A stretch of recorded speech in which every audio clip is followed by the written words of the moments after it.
So literally last night, as of writing this video, I rolled credits on Shin Megami Tensei Devil Survivor Overclocked after playing this game on and off again for the past 5 months. And while I'm sitting here right now at my 9-to-5 office job, I cannot get this game off my mind. I didn't have a flawless experience with it. Some days I couldn't put the game down because I was so invested in it, but at other times I would run into a roadblock named freaking Belder and I didn't touch the game for a few weeks. But I always went back to it. This was never the only game that I was playing. It was never a main focus, but it was always there in the back of my mind. Never once did I think of dropping it, and even after a break of however many weeks, I was always happy to boot it up again. And there honestly aren't many games that I can do that with, especially when considering that I wasn't even that into the combat system, and since it's somewhat of an older JRPG, it was pretty grindy and pretty challenging. But I was just so invested in these characters and the story, and most of all, the way that this game handles decision making, where every single choice matters, where the lives of the entire cast is never set in stone, and how the game makes you feel like this is your story. I honestly just kind of started this game on a whim as I wanted something to play on my 3DS, and I ended up loving it so much more than I ever could have expected. I never thought that I'd be sitting here today writing this script. This is kind of an impromptu video, as you might have noticed. I'm sorry if it ends up being kind of rambly because of that as well, but I was just thinking back on my time with this game and decided to just write down my thoughts as a way to process my experience, to talk about the things that I liked, the things that I loved, and some of the things that maybe caused me some hurdles. I will also be avoiding spoilers for this video, by the way, so it doesn't matter if you played the game or not. Feel free to stick around, and feel free to like the video and leave a comment or subscribe. That's how you do this YouTube thing, right? Anyway, this intro is already getting pretty lengthy. I hope you enjoy my ramblings about my experience with Devil Survivor Overclocked.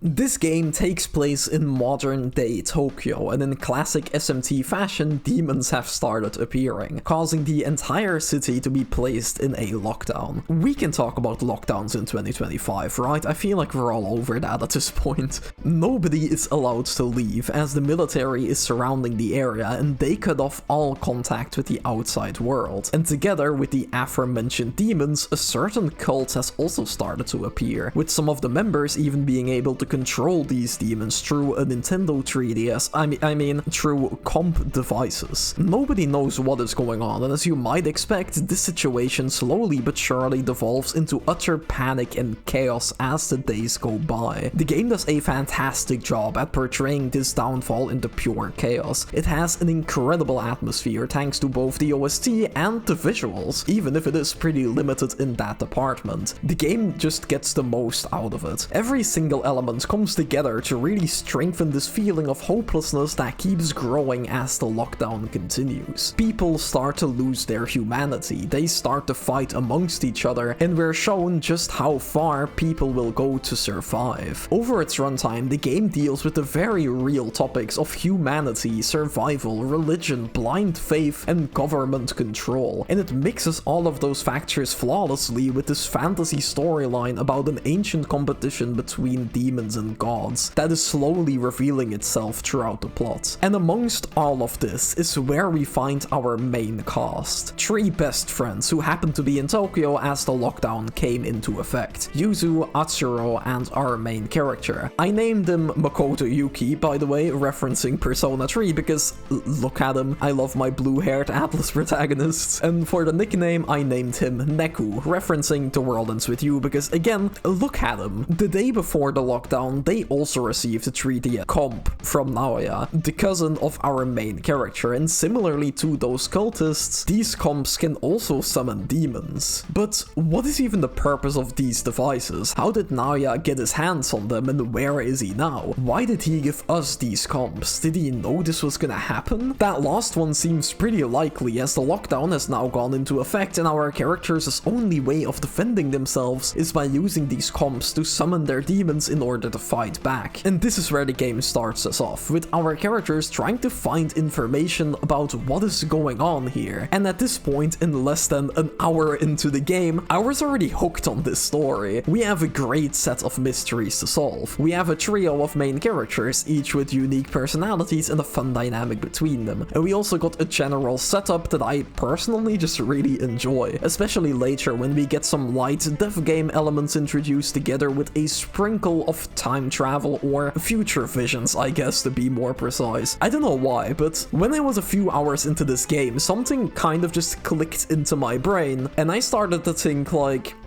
I guess I just really like this specific type of game where characters are trapped in a city or a single location where literally everything around them is a mystery and they have to survive while figuring out a way to get out or to just figure out what is going on here. I enjoy a lot of these elements on their own, but together they form this extremely niche type of game, I guess. So far I only played The World Ends With You and now Devil Survivor, which fit into this. It's strange that they're both DS titles, but if you know any more, please send them my way. Getting back on track though, our characters are definitely a highlight of the game, as a majority of them are written extraordinarily well. It is true that some of them are kind of generic or tropey when you first meet them, but they all have something more going on with them that makes them really interesting, and for the most part, all of the characters are honestly great. They're characters that you can relate to, and they're all trying to deal with some very real issues amongst all of this chaos, especially our main trio. In these early hours already, you can see that they're great friends who have been through some stuff together. They're thrown into this unknown situation with demons or other humans attacking them around every corner, but they have each other to rely on. Yuzu might panic at points, but Atsuro and Neku are right there to help her get back up. But you can also see that Yuzu isn't the only one struggling, as whenever the guys are alone, they let down their guard and talk openly about how they're trying to stay strong for each other, but also for themselves,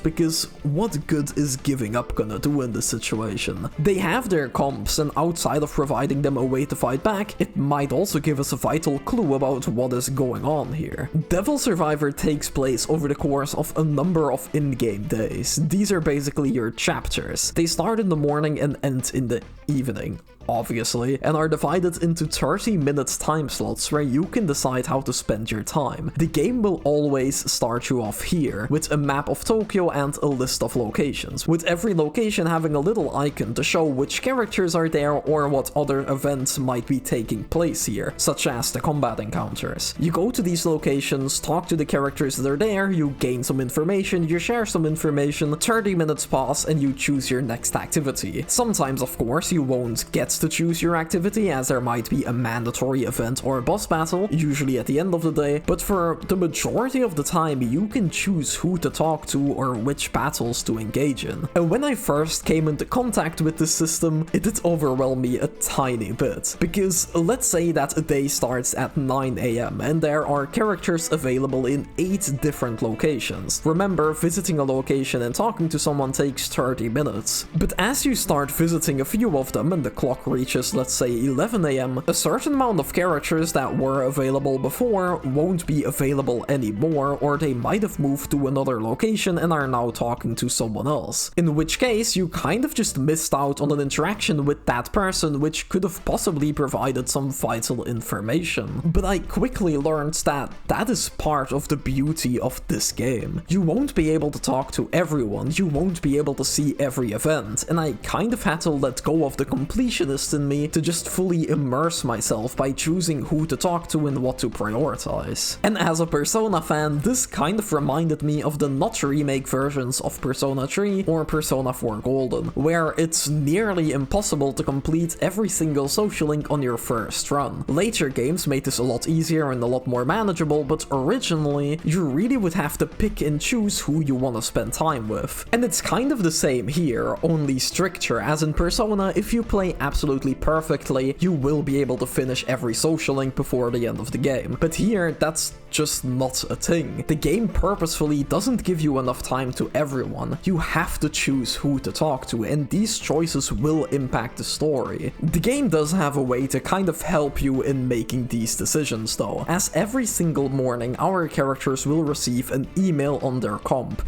detailing future events of that day. These are the sprinkles of time travel that I mentioned earlier, as you will get messages such as, this person will die in a demon attack at 3 PM in the park. You can of course choose to ignore these messages and just play the game your way, but I always took a mental note of these. I would check up on these characters before the events take place, and I would see if I could steer them away from that location. And if that wasn't possible, I would just go to the park at 3 PM to help them out, which more often than not leads you into a combat encounter. Devil Survivor is a tactical JRPG, meaning that it's all based on this grid, where you can move around and engage in the battles with the enemies whenever you're in range. The turn order is up there, and while it is your turn, you can move, attack, and use certain support skills. Every single unit that you can see on the map is made up out of a team of 3, with one leader in the middle and 2 demons on the sides. And when you then enter the attack range of an enemy, you will end up in a 3v3 combat system with classic turn-based battles. At first, this entire system did kind of confuse me, and to be honest, I still don't 100% understand it, as I am just dumb and still don't know exactly what decides the action order when you're inside of a battle, but the system is actually quite fun once you start to understand it. Even if I'm personally not the biggest tactics fan, this system was still enjoyable in my opinion, and the game gives you a lot to play around with. You have the classic elemental weaknesses, which can also grant you extra turns, kind of like a one more or like a press turn system from SMT, and you also have your status effects. But because every single unit is a team, that already introduces a fun little twist to the battle, because a fight will end once the leader dies, but the leader will also be buffed and take less damage as long as his team is still standing. So you can either brute force it by aiming for the middle guy, or you take a slower and safer approach by taking down the demons on the side first. Outside of that, there are also a lot of passive skills. Some of them can provide simple buffs, but others are genuine game changers, as they allow you to move twice or attack twice. They can allow you to fly over obstacles on the map and cover a lot more distance, or they give you a bigger attack range. It's pretty fun figuring out a party where each team played their own role and they all covered each other's weaknesses. My main character, for example, had a magic build, so in his team I gave him physical demons, or demons that let you regain MP when they hit someone or killed someone. Now that I mentioned gaining MP though, this probably leads to one of my biggest hurdles that I had with this game, which is that there aren't any items at all. So if you want to heal or if you want to recover from a status effect, you have to use magic. And if you run out of MP, you're kind of just fucked. Like, yeah, there are passive skills that can give you MP, but that makes it a lot harder to fine-tune your party. And this game was already challenging enough. In my opinion, this is the hardest SMT game that I have played.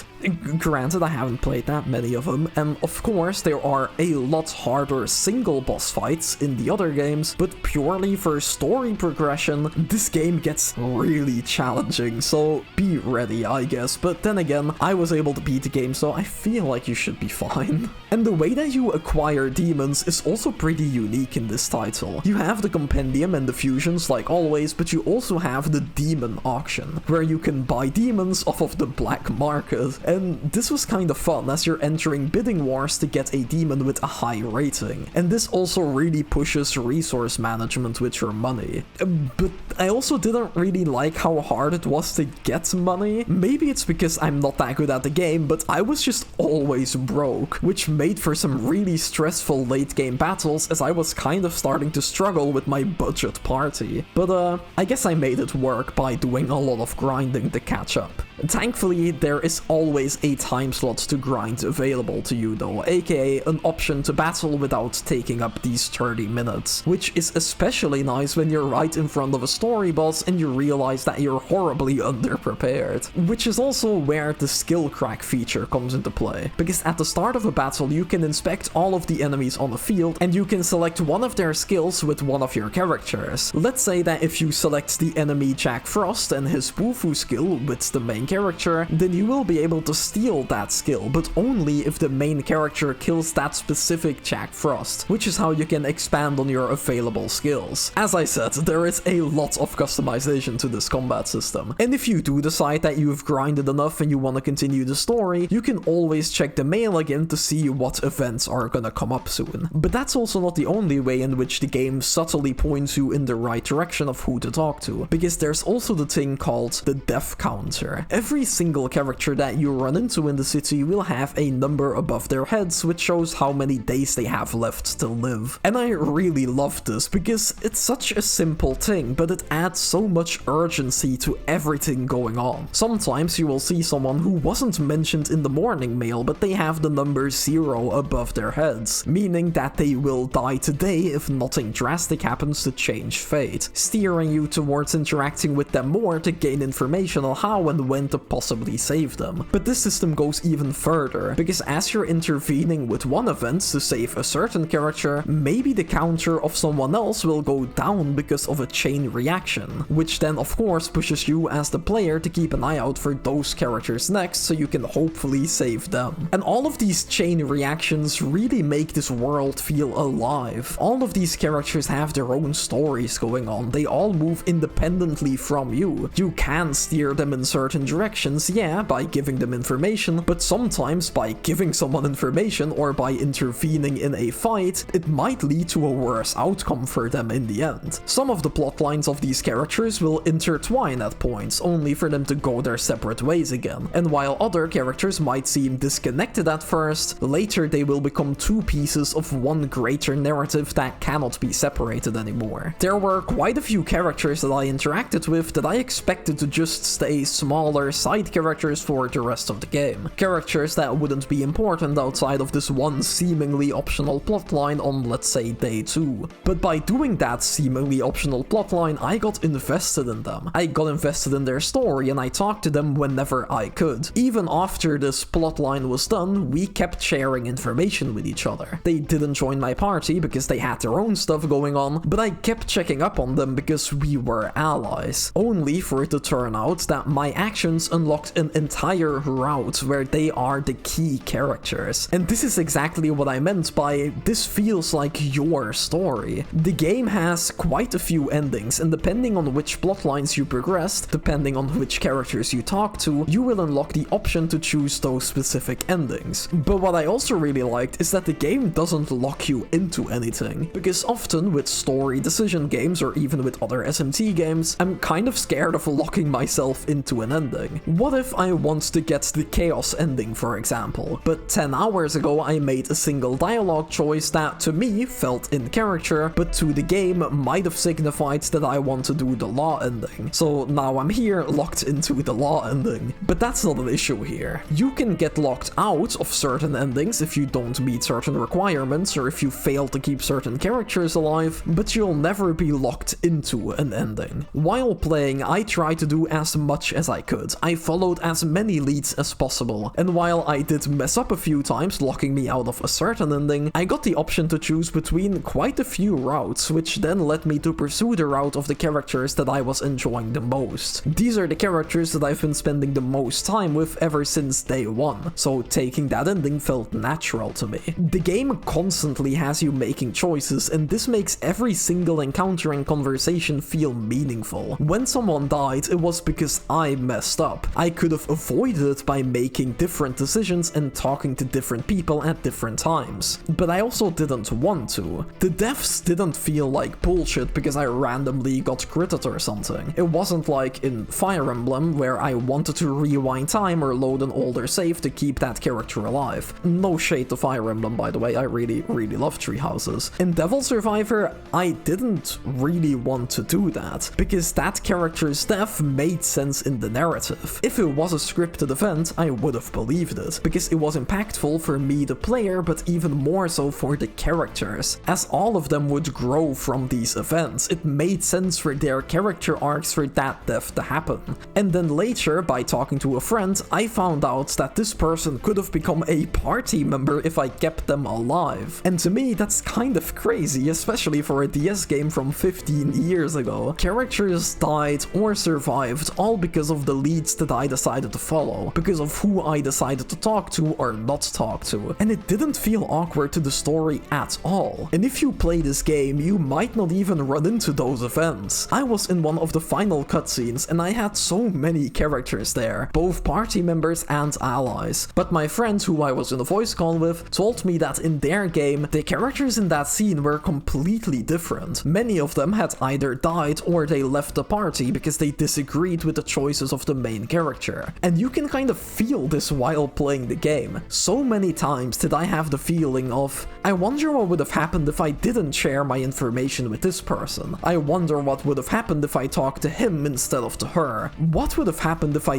didn't join this fight? It's incredible. It gives the game so much replay value, and it doesn't frame a single route or decision as the true ending either. The game simply presents you with all of this information and you decide how to act on it. Do you want to try to escape the lockdown? Do you want to try to end the lockdown? Every path is valid, and that only encourages you to follow your own instinct. But it's also not flawless in the use of this structure. Personally, I would have liked for the game to have a bit of a longer ending or epilogue, simply to show what happened to every single character, because there were some characters that I really liked, but because they weren't the main focus of my route, I have no idea what happened to them. They literally just left the plot, which was kind of disappointing. I'm trying to look for other things that I dislike about the story or the structure, but right now, I genuinely can't think of anything. So yeah, I would say that this game handles its narrative and the branches extraordinarily well. Every single time that you decide on what to do in a certain time slot, it feels like you are shaping the story. Maybe not every single decision matters, but the game makes it feel that way, as it effortlessly flows from one plot point to the next, as it answers one question only to ask two more, when we get massive reveals back to back, as the entire game keeps recontextualizing itself and as each character gets their own spotlight. This story was simply a joy to experience. But I guess that already brings us to the conclusion. Devil Survivor Overclocked really surprised me. People, from what I've noticed, don't often bring this one up when talking about their favorite SMT game, and while my SMT experience is quite limited, I would be surprised if any of the other titles can surpass this one. This game gave me so many memorable moments, from my struggle with Belder to all of the fights that I joined to save my allies, that one time that I successfully saved a main character from dying, but also that other time in which I failed. That time that I failed to protect a character that I was really invested into. A character that had an incredible arc, someone who I was rooting for, only for them to go down quite a dark path thanks to the circumstances around them. I wanted them to have a redemption arc and I messed up somewhere, either in combat or in a story decision, or I don't even know when I definitively made that mistake that put me on this path. The game shaped itself to fit my decision, to fit my mistake, and because of that, instead of redeeming themselves, that character just went further and further down that dark road until their actions drove them into a corner. And that entire plotline, including that conclusion, has now become an integral part in my experience with this game. This isn't simply a great entry in the SMT series. This isn't simply a good tactical RPG or this random hidden gem on the 3DS. I mean, it is all of those things, but it's also just a damn good game in its own right. I would honestly even go as far as calling it a masterpiece. Maybe part of me saying that is recency bias, as I literally finished the game less than 24 hours ago as of writing this, so I won't make that a definitive statement yet, but at the same time, I also feel like this is one of those games that I'll only appreciate more as time goes on. I'm definitely gonna go ahead and watch some of the other endings on YouTube. Heck, maybe one day I'll even replay it. And I think I'll also watch some other reviews, just to see some other perspectives of what other people think of this game and to probably find out some of the intricacies that went over my head. But after coming out of this experience and after writing down all of my thoughts, I feel like it's not that far-fetched for me to call this a masterpiece. I had some issues with it, like the money balancing and the voice acting, which I didn't mention yet, but it's kind of questionable sometimes. And yeah, I would have liked for the ending that I got to be a bit more fleshed out, but then again, maybe some of the other endings will fill in those gaps. But compared to all of the incredible things that this game does, and just in the context of this entire 45-hour experience, those flaws kind of just become an afterthought. So to end this video, if you have any means of playing Devil Survivor Overclocked, either on original hardware or through other means, I implore you to check it out. And I also really hope that Atlus remasters this title one day. They've been doing an incredible job lately by bringing back Nocturne or the Raido games, and while this game would definitely take some work because of its dual screen nature, I really hope that one day we can play it on modern hardware. And if you do end up playing it, I also really recommend that you go in blind, because in my opinion this game is at its best when you just take in all of the information, when you make all of the decisions that feel right to you, and to find your own way to survive. If you made it up to this point in the video, thank you so much for watching. I hope you had a good time. As I said, I did not expect to randomly be making a Devil Survivor video.